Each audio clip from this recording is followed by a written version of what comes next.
Halo, halo, halo. Selamat datang di Arkai Story, tempat para pecinta manhwa berkumpul. Tarik napas, buang semua masalah kalian, dan mari kita mulai.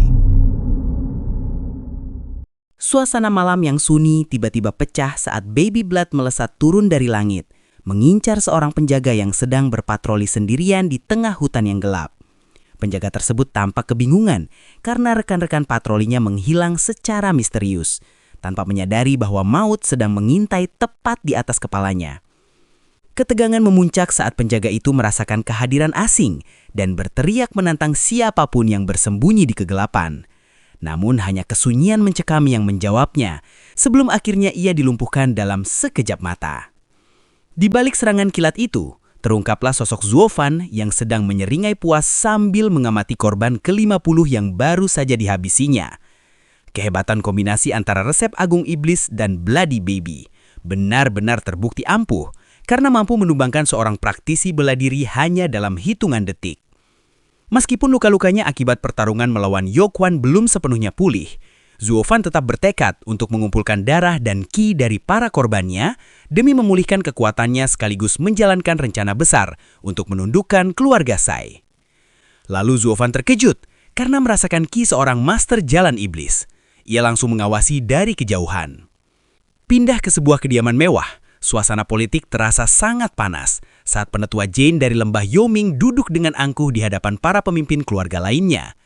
Sebuah laporan mengejutkan disampaikan mengenai tewasnya pengikut Yokwon oleh Paviliun Qianlong, sebuah tindakan yang dianggap telah merusak keseimbangan antara 7 keluarga kekaisaran. Salah satu tetua pun mulai melempar kepada keluarga Luo sebagai dalang di balik kekacauan ini. Namun penetua Jane dengan cerdik melihat adanya konspirasi yang lebih dalam di balik semua fakta yang terlihat di permukaan. Ketegangan semakin meningkat saat penetua Jane meminta bantuan untuk menyelidiki niat sebenarnya dari Paviliun Qianlong, sebuah permintaan yang langsung disambut dengan keraguan dan ketakutan oleh para pemimpin keluarga yang hadir. Mereka khawatir jika terlalu jauh mencampuri urusan keluarga Luo, Paviliun Qianlong akan memberikan balasan yang jauh lebih kejam. Namun penetua Jane yang sudah kehilangan kesabaran akhirnya membentak mereka dan menyebut mereka sebagai sampah tidak berguna yang hanya bisa mencari alasan untuk menghindari tanggung jawab. Sebagai penutup dari pertemuan yang penuh tekanan tersebut, salah satu tetua menyerahkan panduan seni bela diri untuk diperiksa. Setelah melihat isinya, penetua Jane menyerahkan panduan seni bela diri yang lebih kuat. Pertemuan rahasia di kediaman keluarga Chai semakin memanas saat penatua Jane mengungkapkan rencana besar untuk menghancurkan keluarga Luo. Sebuah nama misterius dari Gunung Angin Hitam disebut-sebut sebagai pion utama yang telah dipersiapkan sejak lama untuk menjalankan tugas kotor ini. Namun, di tengah diskusi yang penuh intrik tersebut, penatua Jane tiba-tiba merasakan kehadiran asing yang mengintai dari balik jendela. Dengan gerakan kilat, sebuah serangan energi gelap dilepaskan untuk menghancurkan penyusup tersebut, memicu ledakan besar yang menghancurkan sebagian atap bangunan. Sosok Bloody Baby milik Zuofan berhasil menghindar dengan kecepatan yang luar biasa, membuat para penjaga dan pemimpin keluarga panik luar biasa. Perintah untuk mengepung dan menangkap makhluk tersebut segera diteriakan, namun Bloody Baby justru menunjukkan kemampuan mengerikan dengan masuk ke tubuh prajurit lalu meledakkan dirinya di tengah kerumunan musuh. Ledakan darah tersebut bukan hanya sekedar serangan bunuh diri, melainkan taktik cerdik untuk menciptakan kekacauan total sekaligus menciptakan kebingungan musuh. Di tempat persembunyiannya, Zuofan tampak tersentak saat esensi Bloody Baby kembali merasuk ke dalam tubuhnya. Rasa syukur pun terucap karena teknik rahasianya itu berhasil meloloskan diri dari kejaran si tua bangka botak penatua Jane yang kekuatannya benar-benar di luar dugaan. Zuofan menjelaskan bahwa Bloody Baby adalah jantung keduanya. Jika teknik itu hancur, maka nyawanya pun akan terancam. Namun selama teknik ini bertahan, ia bisa terus melakukan manuver berbahaya tanpa harus mempertaruhkan nyawa secara langsung. Sadar akan ancaman besar yang datang dari lembah Yuming dan Gunung Angin Hitam, Zuofan memutuskan untuk segera meningkatkan kultivasinya. Dengan bantuan kekuatan Bloody Baby yang baru saja kembali, proses pengumpulan Qi dilakukan dengan kecepatan 2 kali lipat dari biasanya. Transformasi mengerikan pun terjadi saat aura kegelapan menyelimuti tubuhnya, menandakan lompatan kekuatan yang sangat signifikan hanya dalam waktu singkat. Ambisi untuk melindungi keluarga Luo dan menghancurkan musuh-musuhnya kini semakin membara di dalam dirinya. Setelah berhasil mencapai terobosan kekuatan, Zuofan dengan tatapan yang penuh rencana jahat, tantangan untuk menghadapi maut dari gunung angin hitam justru disambut dengan seringai licik, seolah ia sudah tidak sabar untuk menumpahkan darah musuh-musuhnya.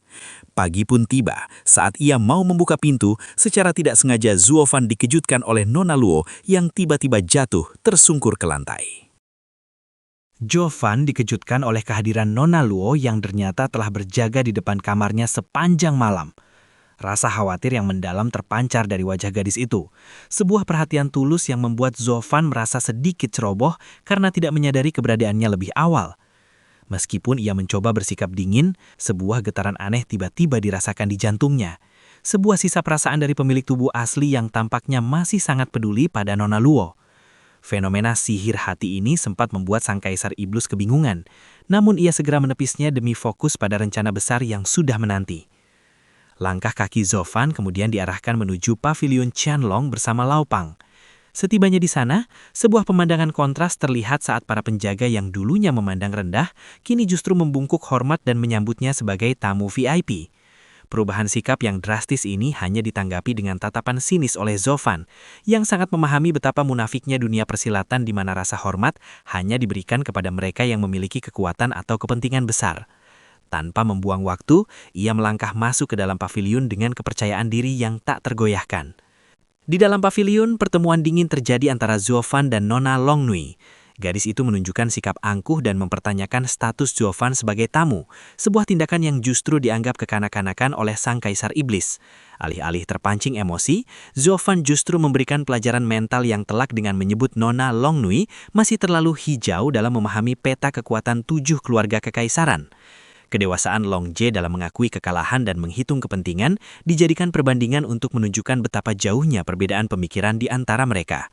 Ketegangan di tempat itu semakin memuncak saat Jovan menegaskan bahwa di dunia ini, cinta dan benci tidak akan pernah bisa menolong siapapun.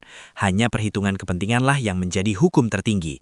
Dengan gaya bicaranya yang tajam namun logis, ia mendesak agar segala keluhan pribadi dikesampingkan demi membicarakan bisnis yang jauh lebih penting.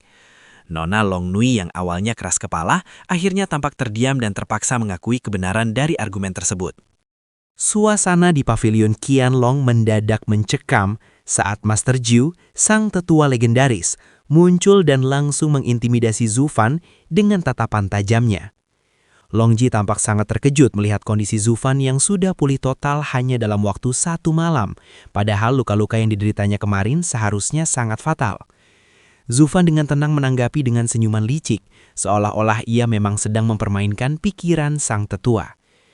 Ketegangan semakin memuncak saat Master Jiu kehilangan kesabaran dan membentak Zufan untuk segera menghentikan omong kosongnya. Alih-alih merasa takut, Zufan justru mengajukan permintaan yang sangat berani, yaitu meminta rekomendasi tempat tinggal yang aman bagi keluarga Luo. Alasan yang diberikan pun sangat provokatif. Ia menyebut bahwa pavilion Qianlong berhutang budi kepada mereka dan memberikan tempat tinggal justru akan memudahkan pavilion untuk memantau gerak-gerik keluarga Luo. Strategi diplomasi yang sangat beresiko ini sempat membuat Master Jiu geram karena merasa sedang didikte oleh seorang bocah yang baru berusia belasan tahun. Di balik kemarahannya, Master Jiu sebenarnya merasa sangat tertekan karena menyadari bahwa Zufan mampu membaca pikiran semua orang dengan sangat akurat. Ia merasa dipermainkan di atas telapak tangan seorang bocah, sebuah pengalaman yang sangat tidak menyenangkan bagi seseorang yang sudah hidup hampir 1 abad. Zufan lalu menawarkan sebuah informasi. Meskipun Nona Longnui mencoba memprovokasi agar Master Jiu tidak mendengarkan Zufan, sang tetua justru semakin penasaran dengan informasi yang ditawarkan oleh pemuda misterius tersebut. Zufan dengan cerdik menggunakan analogi kucing dan tikus untuk menunjukkan bahwa ia memiliki cara tersendiri dalam mengumpulkan informasi yang bahkan tidak diketahui oleh jaringan intelijen pavilion Qianlong yang luas. Zufan mengungkapkan bahwa lembah Yuming sedang bersiap untuk melancarkan serangan besar. Informasi itu membuat semua orang terkejut. Lalu nama penata rajane atau Xiu Ying Chenfan disebut sebagai dalang di balik rencana serangan tersebut. Sebuah fakta yang langsung membuat Master Jiu terbelalak kaget dan meledak dalam kemarahan yang luar biasa. Aura ungu yang mengerikan tiba-tiba menyelimuti Master Jiu, menunjukkan betapa seriusnya ancaman yang baru saja disampaikan. Zuofan nampak sangat tertekan. Lalu ia segera menyadari adanya ikatan emosional yang sangat dalam antara sang tetua dengan musuh besarnya tersebut. Long Jie mengungkapkan sebuah fakta pahit bahwa mata kanan Master Jiu telah dihancurkan oleh penatua Jane di masa lalu, sebuah luka fisik dan mental yang tidak pernah sembuh selama puluhan tahun. Meskipun Zuofan menunjukkan simpati yang tampak tulus, di balik itu ia sebenarnya sedang menghitung seberapa besar dendam ini bisa dimanfaatkan untuk kepentingannya sendiri. Berkat informasi berharga mengenai keberadaan penatua Jane, kepercayaan Master Jiu terhadap Zuofan akhirnya berhasil didapatkan sepenuhnya. Sebagai bentuk imbalan, sebuah kediaman mewah yang hanya berjarak 100 meter dari pavilion langsung diberikan kepada keluarga Luo sebagai tempat perlindungan. Zuofan dan Lao Pang pun segera berpamitan untuk menempati rumah baru tersebut. Tapi Master Jiu menanyakan keberadaan dari penatua Jane. Zuofan membalas dengan mengatakan bahwa penatua Jane berada di keluarga San. Setelah kepergian Zuofan, Master Jiu segera mengambil tindakan tegas dengan memerintahkan pengiriman pesan rahasia kepada keluarganya untuk mendatangkan lebih banyak penatua. Ambisi untuk menghabisi penatua Jane hidup-hidup kini menjadi prioritas utamanya, karena ia tidak ingin musuh bebuyutannya itu lolos lagi dari kota ini. Master Jiu bersumpah bahwa jika ia membiarkan penatua Jane tetap hidup, ia akan menyesal seumur hidup karena telah kehilangan matanya secara sia-sia. Kemarahan sang tetua ini menjadi bukti bahwa jebakan mental yang dipasang oleh Zuofan telah bekerja dengan sempurna. Beberapa saat kemudian mereka sampai ke kediaman baru. Nona Luo dan adiknya nampak terkesima dengan kemegahannya. Lalu Zuofan menanyakan pendapat Lao Pang atau Pang Tongling tentang prajurit kediaman Qianlong. Lao Pang menjawab bahwa prajurit di sini lebih baik darinya. Zuofan membalas, "Jangan khawatir, kamu pasti akan bisa melakukannya." Tiba-tiba Nona Nui dan Long Jie datang sambil merendahkan Zuofan. Ia menambahkan bahwa Pang Tongling tidak setara dengan pengawal keluarganya. Mendengar hal itu, keluarga Luo menjadi kesal. Nona Nui berkata bahwa keluarga Luo tidak boleh bermimpi jadi keluarga besar. Zuofan membalas dengan sebuah pepatah, "Kamu tidak boleh menipu kaum muda ke dalam kemiskinan." Nona Nui membalas bahwa Zuofan hanya seorang penipu. Ia berteriak bahwa keluarga besar dan kuat dibangun ratusan generasi.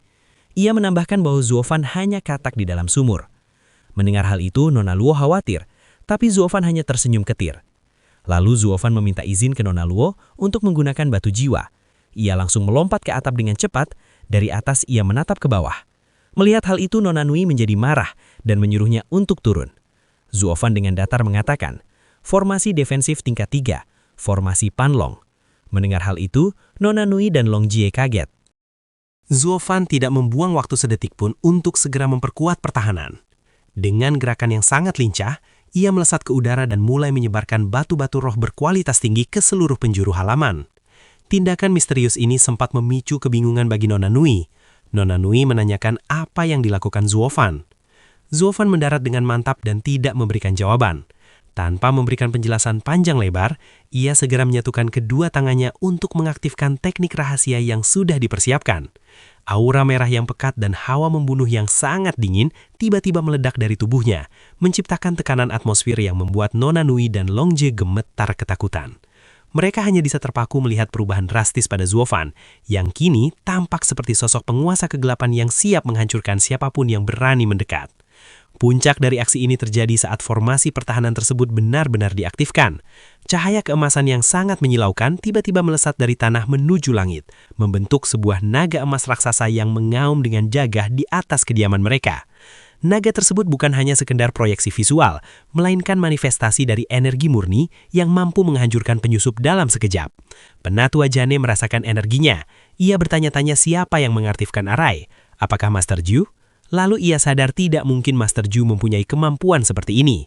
Master Jiu melihat dari kejauhan. Ia berkata bahwa ini arai Panlong yang sering ia gunakan. Tapi ia segera membantah, arai yang dia buat tidak sekuat ini.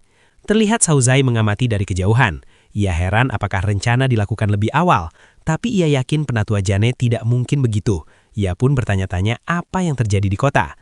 Zuofan dengan mata menyala mulai mengaktifkan arainya. Perlahan sebuah kubah emas mulai terbentuk. Nona Nui dan Long Jie nampak kebingungan. Ia bertanya ke Zuofan apa yang sudah dilakukan, tapi Zuofan mengabaikannya. Zuofan lalu melapor ke Nona Luo bahwa ia sudah membuat arai tingkat 5. Mendengar hal itu, Nona Nui dan Long Jie sangat terkejut. Mereka berdua bertanya-tanya apakah benar Zuofan bisa membuatnya. Keluarga Luo pergi meninggalkan mereka berdua. Tapi setelah keluarga Luo pergi, seseorang datang dari udara. Itu adalah Master Jiu. Ia mendarat di sana dengan keras. Dengan tegas pertanyaan besar pun langsung dilemparkan mengenai siapa sosok jenius yang mampu memasang formasi serumit itu dalam waktu yang sangat singkat. Jawaban yang diberikan oleh Long Jae benar-benar membuat Master Jiu terbelalak kaget. Sosok di balik mahakarya pertahanan ini tidak lain adalah Zuo Fan, pemuda yang selama ini hanya dikenal sebagai pembantu rumah tangga keluarga Luo. Ketidakpercayaan Master Jiu semakin memuncak saat ia merenungkan betapa sulitnya untuk memahami setiap tingkatan array formasi. Dibutuhkan waktu bertahun-tahun latihan keras dan kultivasi yang sangat panjang hanya untuk bisa menguasai dasar-dasarnya. Master Jiu sendiri mengakui bahwa ia hanya mampu mengatur formasi hingga tingkat 3, sebuah pencapaian yang sudah dianggap luar biasa di dunia persilatan. Namun, kenyataan bahwa seorang pemuda seperti Zuo Fan mampu memasang formasi tingkat 5 dalam sekejap mata benar-benar meruntuhkan logika dan harga diri sang tetua. Master Jiu menyuruh mereka berdua untuk memanggil Zuo Fan. Ia ingin bicara dengan Zuo Fan. Lalu latar berpindah ke sebuah gazebo taman. Zuo Fan bertanya kenapa Master Jiu memanggilnya. Master Jiu bertanya bagaimana Zuo Fan bisa membuat array level 5. Lalu ia menawarkan Zuo Fan untuk bergabung ke lembah Qianlong. Mendengar hal itu, Zuo Fan menyeringai. Master Jiu menambahkan jika Zuo Fan bergabung, ia akan dijadikan ancestor. Mendengar hal itu, Long Jae dan Nona Nui kaget karena ancestor lebih tinggi dari penatua. Zuo Fan terdiam sejenak, lalu ia ingin mengajukan sebuah persyaratan. Master Jiu tidak mempermasalahkan itu, lalu Zuo Fan mengatakan keinginannya untuk keluarga Luo hidup dengan damai. Master Jiu memberikan janji suci untuk melindungi keluarga Luo. Jaminan keamanan bagi seluruh generasi keluarga tersebut diberikan sebagai bentuk penghormatan atas kemampuan luar biasa yang telah ditunjukkan oleh Zuo Fan. Sebagai puncaknya, sebuah tawaran prestisius diajukan di mana Zuo Fan diminta untuk menjadi ancestor atau leluhur kehormatan bagi Pavilion Qianlong. Tawaran ini merupakan sebuah pengakuan tertinggi yang jarang sekali diberikan kepada orang luar, apalagi kepada seorang pemuda yang baru saja muncul di panggung kekuasaan. Namun, kejutan besar terjadi saat Zuo Fan dengan tenang menyesap tehnya dan memberikan jawaban yang tidak terduga. Tawaran untuk menjadi ancestor tersebut ditolak mentah-mentah, sebuah tindakan yang langsung membuat Master Jiu meledak dalam kemarahan. Sang tetua merasa sedang dipermainkan oleh Zuo Fan, karena sebelumnya pemuda itu tampak sangat setuju dengan segala kondisi yang diajukan. Ketegangan di ruangan itu mencapai titik didih saat Master Jiu menuntut penjelasan logis atas penolakan yang dianggap sebagai penghinaan besar terhadap martabat Pavilion Qianlong. Zuo Fan kemudian memberikan penjelasan yang sangat tajam mengenai alasan di balik keputusannya. Ia menegaskan bahwa jika tawaran itu datang beberapa saat yang lalu, ia mungkin akan menerimanya tanpa ragu. Namun situasi telah berubah setelah ia melihat sikap dan perkataan Nona Long Nui sebelumnya. Harga diri sang kaisar iblis tidak memungkinkannya untuk bergabung dengan pihak yang masih memandangnya dengan sebelah mata atau penuh keraguan. Dengan tatapan yang sangat dingin, Zuo Fan mengingatkan Nona Long Nui akan kata-kata merendahkan yang sempat diucapkan. Ia lalu dengan lantang mengatakan bahwa dalam 10 tahun, ia akan membuat keluarga Luo lebih tinggi dari 7 keluarga kekaisaran. Ia langsung meninggalkan tempat itu. Lalu di perjalanan pulang, Zuo Fan kembali mengingat perkataan dari Nona Nui. Mengingat itu, suasana hatinya menjadi marah. Dengan mata yang menyala, ia berambisi untuk menguatkan keluarga Luo.